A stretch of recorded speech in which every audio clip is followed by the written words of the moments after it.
Ladies and gentlemen, welcome back to The Deal. I'm Danny Brown. Today's sponsor is The Optimist. The Optimist men's store is at the platform in Culver City. Tell them I sent you for 20% off some of the best styles in fashion, clothes, accessories, etc. Handpicked from around the world. Go there, optimistla.com or The Optimist at the platform in Culver City. Get your 20% off. Today, ladies and gentlemen, we got two of the biggest badass agents in the world. Smith and David Berg, friends of mine at Compass. They are doing over $500 million with their team in sales volume this year. But we're going to get into some of their challenges of building a team, how they organically came together and partnered up about 10 years ago, what their business is looking like today, and some good old fun tacos and tequila. So you can find Smith and Berg at smithandberg.com or at Smith and Berg on Instagram. Guys are a lot of fun, really sharp guys. School is in session. Guys, welcome to The Deal. Good to see you, David Berg and Ron Smith, on a Friday morning. You guys doing a little tequila tasting this morning yet, or are we too early for that? It's a little too early, Danny. It's good to see you too, man. Top of the morning, Danny. We've got about 35 minutes to go. 35 minutes, now 34. So 35. Welcome to The Deal. For those of you that are in the LA area, you know these two gentlemen, two of the top brokers in the world. For those that may not know you, that are from out of area, I'm just going to quickly say, and we'll do the intro when you're not here, but these guys are off the charts at the highest level in the business, and you guys are doing like retarded numbers, like Sega video game numbers. Are you guys like doing 500 million in production? Did I see that recently right now? Something insane. But bottom line is these guys are at the top of the game, the good guys, personal friends of mine. So I'm thrilled to have you on here, and we're going to jump right in. And now you guys have had this partnership together, but you both have had careers prior. But why don't we just start with you, Ron, where you grew up, where you went to school, and how you got into real estate and when you got into real estate. And then David, you could jump in with and answer your version of that same question. Danny, good to be here. Grew up in El Paso, Texas. Went to University of Texas at El Paso. Did a short stint at Texas Tech, which was pretty Red Raider awesome. And then moved out here what seems like a lifetime ago. I got into real estate about 32 years ago. 32 years ago, you got into real estate. My Lord. Still tell me, what did your family do in Texas? What did your parents do? My mom was a teacher, and then became an administrator at a hospital.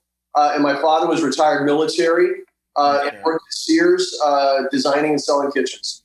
Okay, and just before we spin off to Dave, how did you get to LA from Texas? What was the impetus behind that? That's a fabulous story, Danny. I drove out here in a Pinto. That would be a burnt orange Pinto. I didn't read the fine print that it was that the tail end would blow up if it was a flammable vehicle. Yeah, flammable vehicle. You know what? But that's how I roll in life. And so came out here, met my beautiful wife. Actually, today's our 33rd anniversary. Oh, nice. I met Tracy. Thank you. She's still putting up with me. Met her at William Morris. I went through the training program, and she went straight to a desk. We both became agents in the commercial department. And there was a point in my life where it wasn't what I wanted to do. So I took a right turn instead of a left, and got into real estate and never looked back. Got it. All right. I never knew that story. That's cool. I actually started in the mailroom 2 years ago at an entertainment company. All right, Berg, I know you a lot more of your background. You're a Canadian Canuck hockey player, complete putts. So tell me where you grew up and a little bit about how you got into real estate. I know you had a different path. You started, when you got into real estate, you were more of an investment broker. When I first met you, you were investment selling buildings, investors. And then I know you partnered up with Ron and got in the high end. But start with your childhood growing up in, was it Toronto? No, man, I'm from LA. That's right. I have a Canadian mother and I have a Canadian wife, but so I guess that makes You're Canadian. You're not. That makes me pretty LA. Canadian. I'm a big ice hockey fan, but no, I grew up in LA. I grew up in the Valley, and I went to University of San Francisco. I did a short stint at a place called Menlo College prior to USF. Loved my time at University of San Francisco, and I've been doing real estate now for close to 18 years. Started off, real estate was kind of I had never planned to become a real estate broker. I had planned to go to law school and took my LSATs, got into law school, working for a real estate broker as an assistant the summer before I was supposed to start school, and thought, you know what, this might be a great fit for me, and it was the start of something great. Got it. So that was amazing. So all right, so let's fast forward to jump into where we are now. You guys have now partnered up the Smith and Berg team. Ron Smith, not to brush over, you had a long successful career on your own. You started Partners Trust that got acquired by, now Compass. But when did you guys decide to partner up? And I'll ask you, Ron, because you obviously had already a massive career going. You were someone that David and I always, and guys that are looked up to as someone that was killing the business. So what was the impetus of the partnership? How did that come together? And what does that look like today? Obviously, the production's off the charts. It's been Dave and I first met when we were working at Partners Trust in Beverly Hills. And Danny, I've always believed in teamwork. And Dave can tell the story. He was walking down the hall one day. He'd gotten a call from somebody in Brentwood. We ended up doing the transaction, and that was step one. The thing that's really great about partnerships is it provides a balance, and it provides a synergy in being able to volley information back and forth. We've got a great office here. It's set up as we've got a living room design setup out there. That's Dave, myself. We've got a staff of 5, and then we've got 9 partners that work with us. And it's Dave and I've got the office in here. We're about 8 feet apart. The thing that makes it nice is the ability to be able to have a sense of what's going on with all the transactions, with all the clients. But I enjoy it. It's a lot of fun. And you guys partnered, what, has it been 5 years, 10 years? Well, we did our first. It feels like 50. Yeah, we did our first transaction about I want to say 10, 11 years ago, and prior to selling homes, I was an apartment broker, right? And I had done very well for myself, and during the recession, was given some opportunities and started to dabble in residential real estate, but I didn't really know it, so. The prudent thing for me to do at the time was to link up with somebody who knew how to do it better than I could. One, higher level of higher likelihood of succeeding, and you'll learn along the way. So Ron and I we had been friends, but I never actually thought I came by my office one day, and I said, "Come in here." I had this guy on the phone, and. We ended up, it was a different time. It was a short sale. Different market. As a reference point for the locals, it was a 6,500 square foot house that sold for about $2 million. So it's a long time ago, from the numbers standpoint. But, we ended up, that was the beginning of our, of establishing more of a friendship, did a number of deals over the years, really felt that our styles were complementary of one another, and then things just kind of took off from there. It's kind of interesting, Danny. It's evaluating whether you want to have, do you want to have a business or do you want to wait for the phone to ring? And part of, as with you, part of setting up a team, part of having a really solid infrastructure is the ability to be able to anticipate future business, the ability to be able to take care of clients' needs. And to establish a brand for yourself. Yeah. So that's really interesting how you guys organically started working together, one deal at a time, and then got to know each other and realized, wow, 1 + 1 here might equal 3, 4, 5, or 6. or maybe in this case 10x the business. But it's an interesting lesson, especially for agents that are afraid to share or collaborate because they feel they want to hold on to that commission. And you're a perfect example of, hey, look, well, neither of you needed partners. You were both, Ron had been top agent for decades. David's on his way, was clearly going to be a top guy. And you guys saw that you can add value and that combining the synergies, it was going to 5x, 10x, and now you're doing hundreds and hundreds of millions of dollars of business. I also think, I imagine part of this is lifestyle. When you have someone to lean on at a high level, you're able to actually have some more of a lifestyle to live and be with your family and breathe a little bit. We were just talking about that the other day, Danny, that, I think one of the most, one of the top three things about partnering is balance, life balance. You mentioned earlier, a lot of people come from scarcity, and a lot of people think, that they'd rather have 100% of nothing than half. Correct. And so, for those of you all that are listening in, when you have an opportunity, you want to evaluate, what's the likelihood of you getting that transaction on your own versus going in with a partner. And we could talk about a number of people, myself included, you included, as with David, that by collaboration, your business is going to grow. Absolutely, 100%. You got to be willing to close deals, and a piece of a deal is a great start. It definitely is. So let's talk a little bit about, you just mentioned you have, it's you two, and then you have 9 partners, and then you have a staff. So it sounds like it's about 15 people, 16 people or so. What does the business look like now? So people get a sense. How many transactions are you guys handling? I know we touched on the volume, which is 500 million plus, but what kind of, how many transactions and how does it work? Are you guys involved on every deal, or do your partners sometimes do deals on their own without you? How does your structures work? So we don't have enough time to go through every detail of it, but I'll give you the very high level. Yeah. Every transaction. Happy to. Yeah. Happy to do it.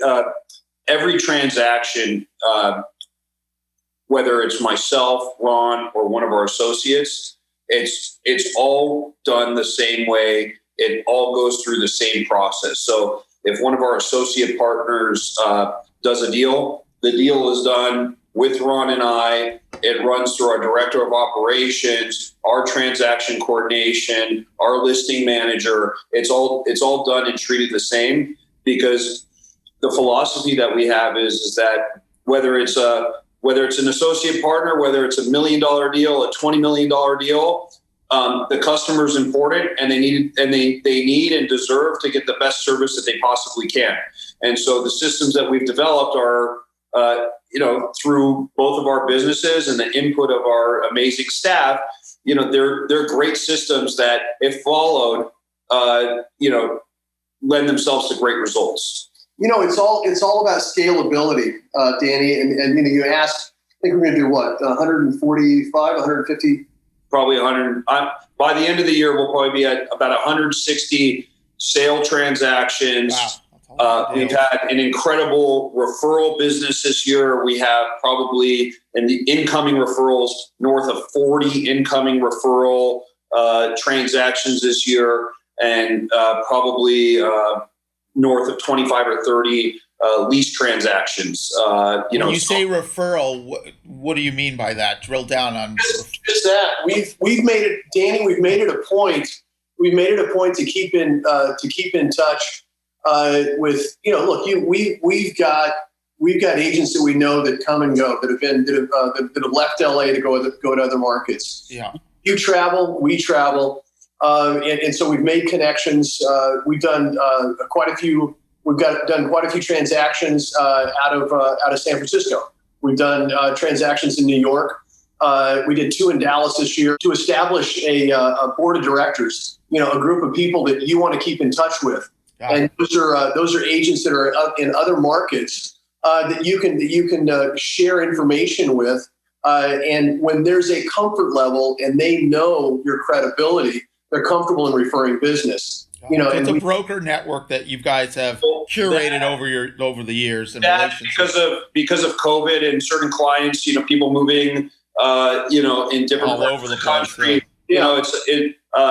It's generated, and this is in addition to the sales numbers. It's generated an additional, $115 plus million in business for a broker. So it's real business, and it's just about being a resource. So for us, if somebody's leaving LA, or you learn about people who are moving all over the country these days. A lot of people have gone to Florida, Texas, up north. So it's just about it's about having really strong brokers in those markets that we can connect with. Yeah. Another great testament to building relationships and collaborating and, keeping your eyes open and being a resource rather than just scarcity or just make a deal and move on. I mean, it really is the long game. It seems to be what pays off in the long run, not the short game. Yeah. So tell me, guys, obviously now you're at sort of the top of the game. The market's been great. What would you say, even in today's world, today's market, what are the biggest challenges that you and your team's facing right now over the last 6 months, let's say? Obviously, we're coming at the sort of COVID, towards the tail end of COVID, but what is your biggest challenges now? And then I'd like both of you to try to think back to throughout your 10, 20-year careers here, like what were some of the toughest times in your careers and what you did to get out of those times. I think that would be really good educational pieces of information for agents that are out there.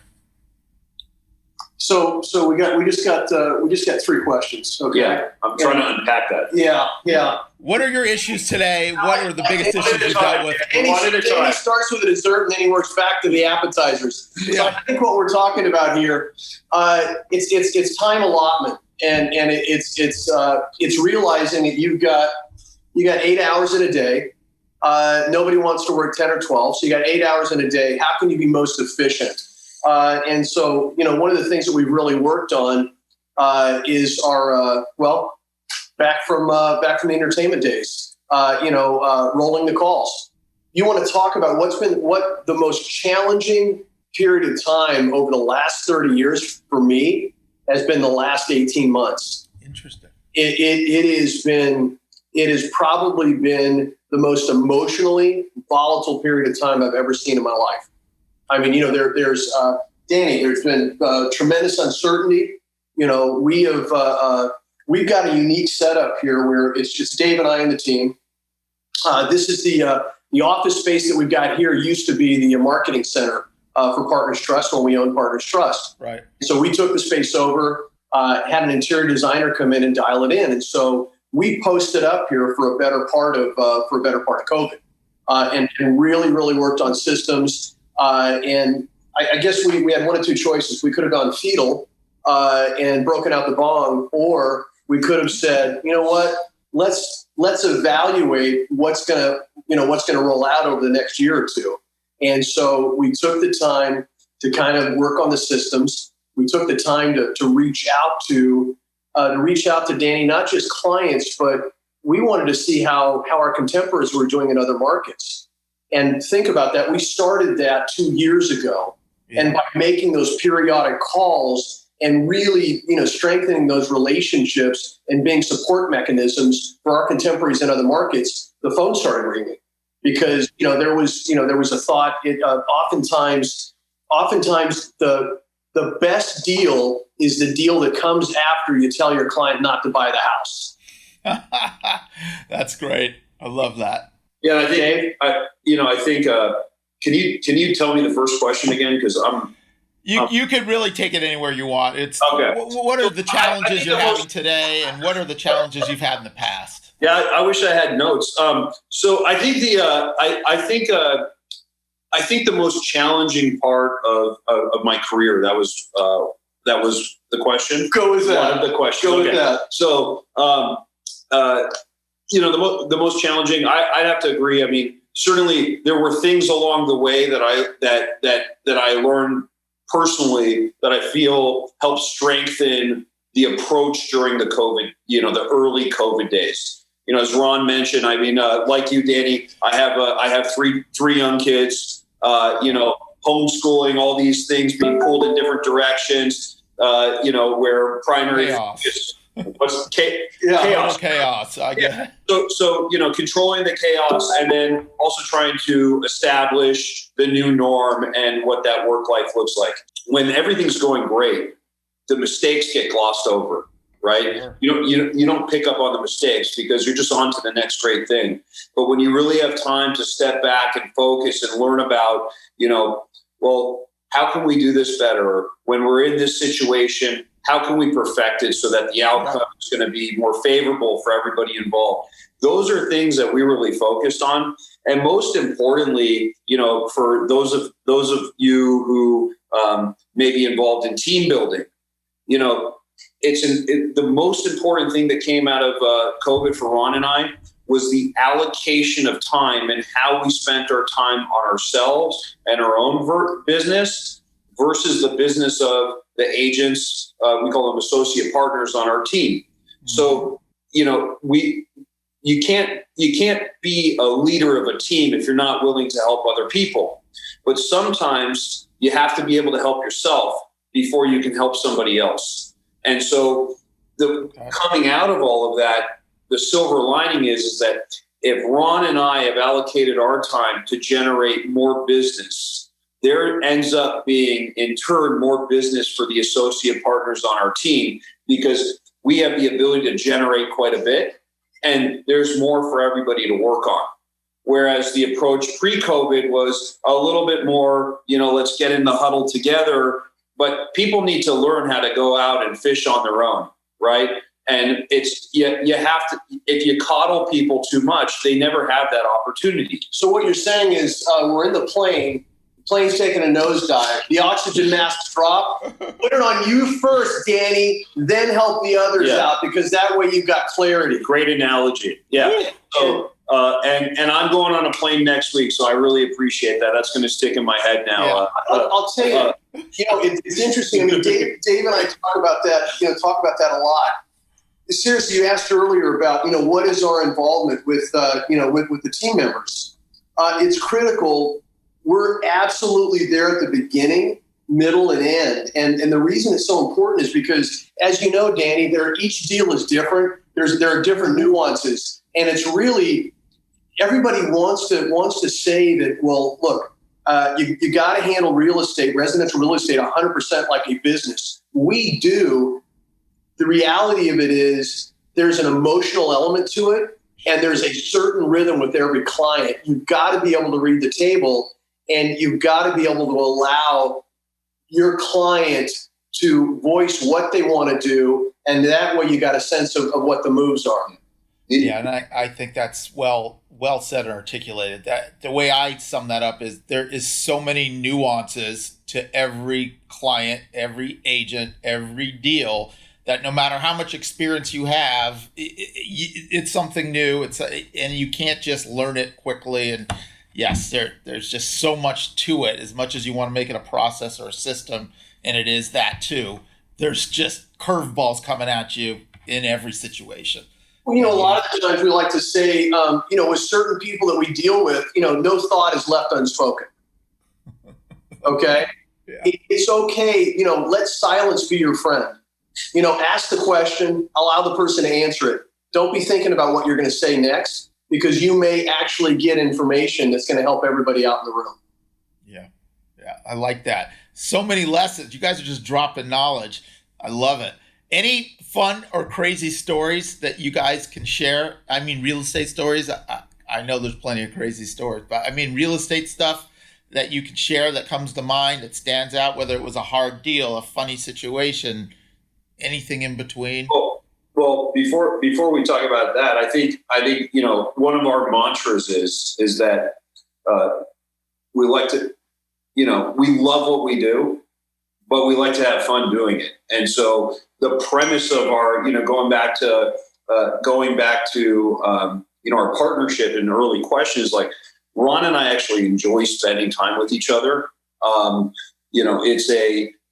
It's a beautiful thing to work with people that you like. Yeah. And it's paramount.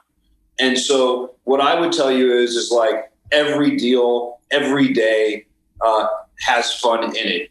I can't think of too many days where I would go home and say, that wasn't a great day. And it might have not everything may have not worked out the way I wanted it to, but at least the people I was around are strong, supportive, and we have a very nurturing familial environment here. So it's a situation where that's the premise of our business, is having fun. Hey, Danny, one of the questions you asked earlier, as far as how partnerships should evolve, and the concept of scarcity. One of the things that we've talked about, in the past is a lot of what realtors do is, when you talk about these partnerships, it's marriage without courtship. So what I mean by that is, if you think you may want to partner with somebody, do 2 or 3 deals. Or 10. Yeah. Let it evolve. See what happens. You can't wake up one morning and say, you no matter how powerful you are. Speaking of which, we're doing the Think and Grow Rich series right now, with our team members. You got to let the relationship evolve organically and make sure that both parties or the group is contributing evenly, and that the energy works too. Yeah, and I think a piece of that too is that you have to maintain the same vision. Having a partner exactly is, people might want to partner up or build a team for many reasons, but you have to, and that, by the way, you don't just have to maintain the same vision with your partner, but with the people that you work with, even if they're buyers agents, listing agents, whatever, however the structure of your team is, everybody has to buy into what the vision is. Otherwise it will not work. You got to have the same, Danny, it's the same energy. It's, when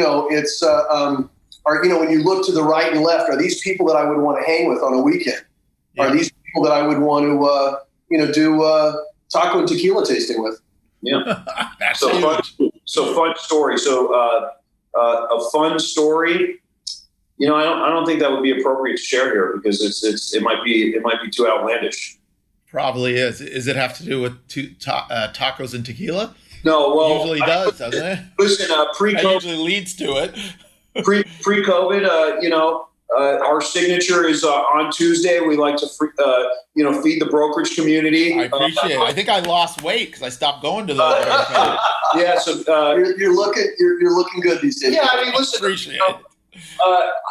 I think I can't think of any one thing that stands out as being fun. I certainly have a lot of war stories, but we really try to avoid that these days. I mean, also, how do you avoid it? You got to work with people who you like, and so fortunately, no war story really comes to mind. Well, you know what? I also think you got to manage expectations, and so one of the things we try to do when we're talking to clients is just lay out the game rules, and and even down That's to huge. That's huge. We're gonna do a group thread.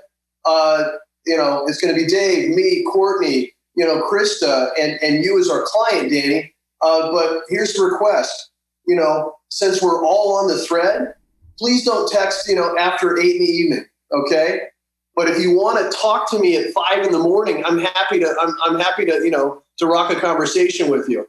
That usually sets somebody back on their heels. Yeah. Because it's, we have a tendency to allow the client, to run the deal. To dictate. Yeah. Right? Yeah, but then bingo. Yeah. They've hired us as consultants. To set the table, set the boundaries, quarterback the process. Otherwise, people that don't do the process day to day, year after year, are running wild, and it's not as efficient, and you're not going to have the client's not going to have as good of a result, and that's ultimately what they want and what we want for them. So I think that is just such a concise piece of advice. So I love that. A couple things we can wrap up soon here. Is there been a book or a seminar or a person that has influenced you in your career in a positive way that stands out?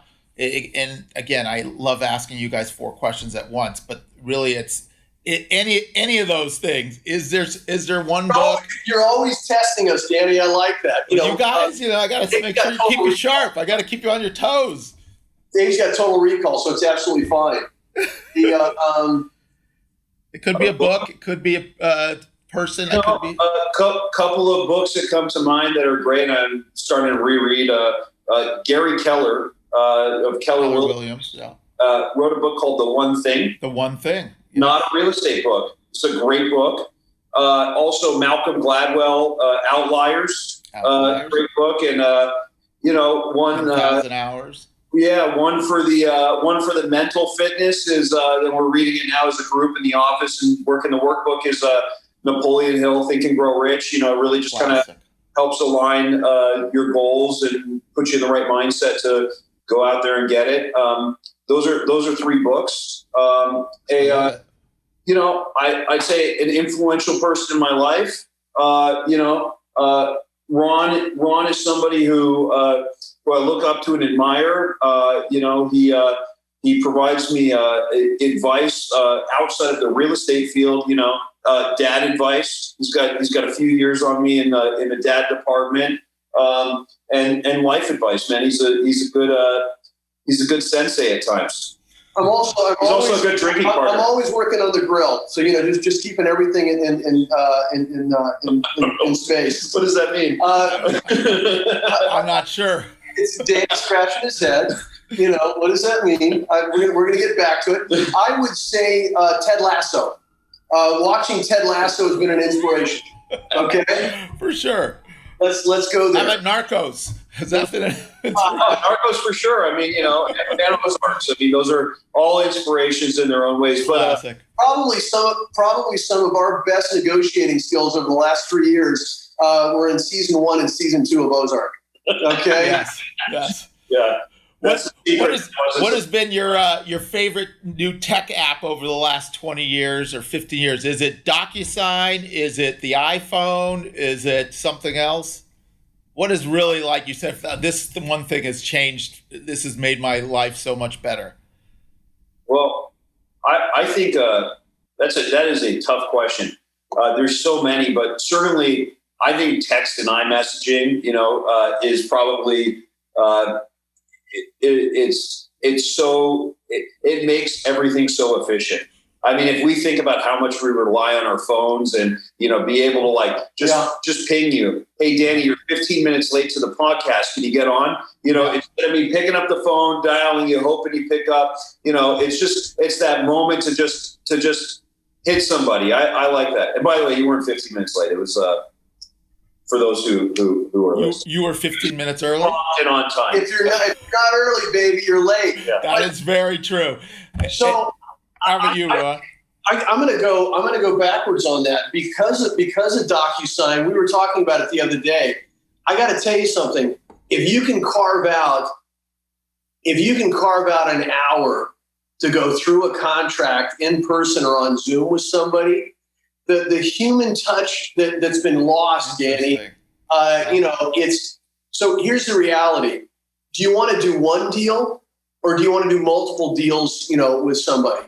You've got to establish that relationship and got to establish that human touch. We are moving so fast that if we can just put a pause button on it and make that connection with the clients. What do you say, Dave? You don't want the branch, you want the... No, you don't just want the whole branch, you want the tree. You want... Drop the mic. That is just... that's good stuff right there. The thing... What Ron's saying is so true. For efficiencies, like the phone is everything. Ron's still using a Palm Trio and sometimes he brings his BlackBerry, but fax. He's still faxing. He keeps it old school. He likes that human touch, but and I'm running our numbers on Abacus. but all jokes aside, the human touch and being able to connect with people in that way. And I think, by the way, the fact that we're talking right now over Zoom and I feel comfortable being in a room with you because I know that we're all, we could all get tested or we're vaccinated, whatever it is. Having the ability to see each other and be with each other, I think it really is a wonderful thing. The human touch. You're right. All this technology has gotten us farther and farther away from who's out there. Guys, I thank you. I love you guys. Good to see you. Have a good weekend. Thanks for joining us. Any parting words you could drop, or you want the whole tree, not the branch, is a pretty good way to go out. First, Danny Brown's a great and wonderful guy, and we love you, man. You're a good guy. Thank you, guys. Hey, let's have a drink. Tequila, in face-to-face, human touch. Indeed. Adios. All right, thanks, guys. It was awesome. Thank you. See you soon. Bye-bye.